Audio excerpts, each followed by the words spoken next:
Sabaidi, Sukhoi Tongsi.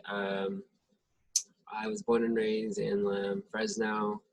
I went to school at UC Davis for a few years, 4 years, and have been, since I left school, I've been pretty active in my activism, I suppose, or just being radicalized by the people I hung out with. But now I live in Sacramento, and so I'm just organizing here. It's a pandemic, like exacerbating another pandemic, which is like white supremacy, and which is like, and how that plays out is like systemic racism and institutionalized racism. And what that looks like is, you know, George Floyd and Breonna Taylor, and it's not only in white supremacy. Another part of white supremacy is exploitation, and so like you'll see, there's been so much more exploitation. It's always been there, but you know, it's more brought to light because of the extremities of things nowadays. There's a lot to say on that.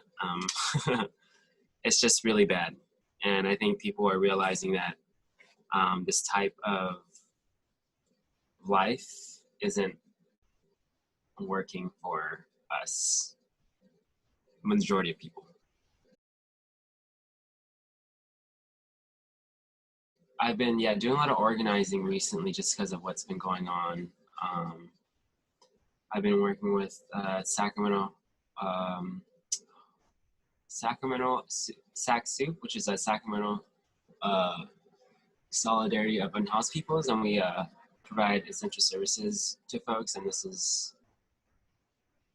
it's been really difficult, and it was like really trying for folks out in the streets who don't have a place to stay because of obviously the pandemic, but also like all the services, the essential services that they need are closed or have limited access, or you know, like even liquor stores, corner stores, fast food restaurants.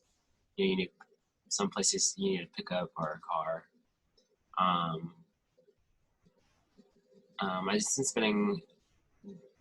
I had a break from organizing, then I brought it all back. I came back into organizing because of a falling out with an organization. But yeah, this pandemic brought me back to like really understanding the need of the people, the immediate needs of the people, and the importance of like creating a mutual aid network to support each other. And so from there, and with SAC-SOUP, I'm also involved with AYA, which is a part of the Liberation Collective for Black Sacramento. Also a part of Decarcerate Sacramento. Decarcerate Sacramento works on defunding the police, essentially, what we are trying to do now, locally and nationally.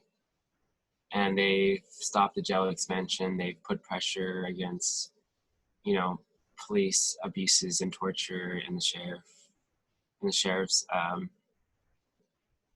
department. I mean, like the county jail. And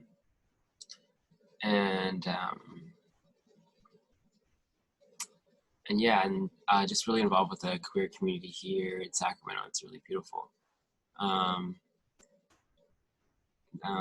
I used to be I was part of a queer POC art collective,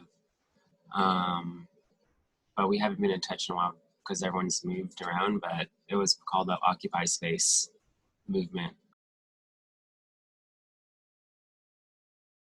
SAC PD had shot a tear canister that's fractured my skull in 3 places, and which I had to have surgery right here, and then I'm waiting for surgery on my jaw because I can't completely open my mouth right now. So that I mean, that really created a conversation with what solidarity looked like between Black and the Lao community.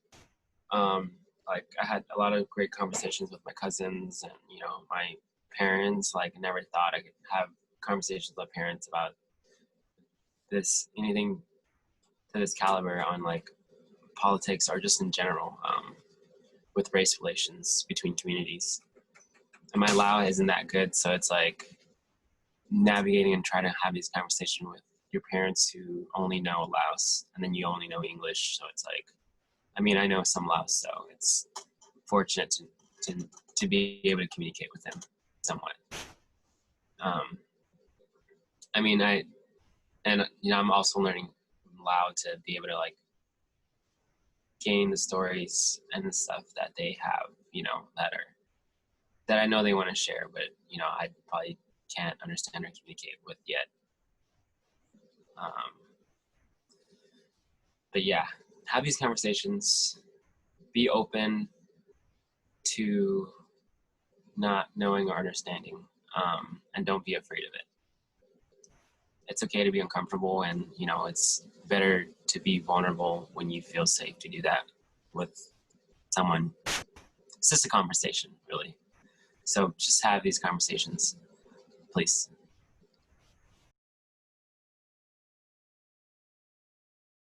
Admit where you're at with like your homophobia or your transphobia or whatever it is, or just admit to like not understanding. It's like really that simple. And being open to being educated and understanding, like there's YouTube, you know, there's blogs and like all these things, all these resources to like really understand like your brother, your sister, your cousin, your mother, your father, your sibling. It's just like doesn't take that much effort to like educate yourself on like different identities. And if you want to take it a step further, like, you know, we talk, I'm like an abolitionist, and like I also like think strongly to like decolonize like the way we think, and especially when it comes to gender, like these constructs that really control a lot of our lives and the way people see us, and how we move in the world. So at least there's that. There's like, you know, toxic masculinity. You know, the patriarchy is really real. They reinforce a lot of these really terrible standards, like the binary. Like we should really break in the binary. We should, you know, it's the break in the binary. How about that? You know, there's a different start. Like nothing has to be either or. Like just think of everything as in a spectrum. You know, big shout out to the 51st anniversary of the Stonewall riots. We wouldn't be here. I wouldn't be here the way I am right now without like Marsha P. Johnson and, you know, Sylvia Rivera and then all the revolutionaries that came after them too, and before them.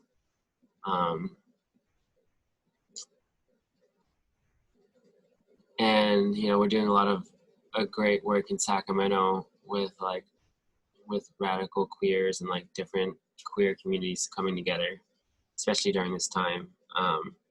And you know, we in Sacramento we had been fighting. We Still Here, which is a accomplice trans alliance organization.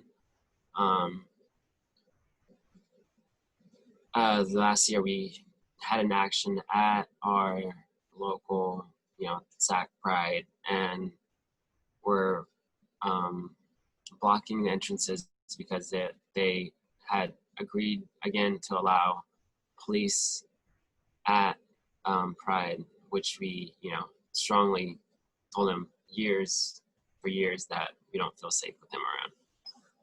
And it was just like a really shady deal, and it's a lot of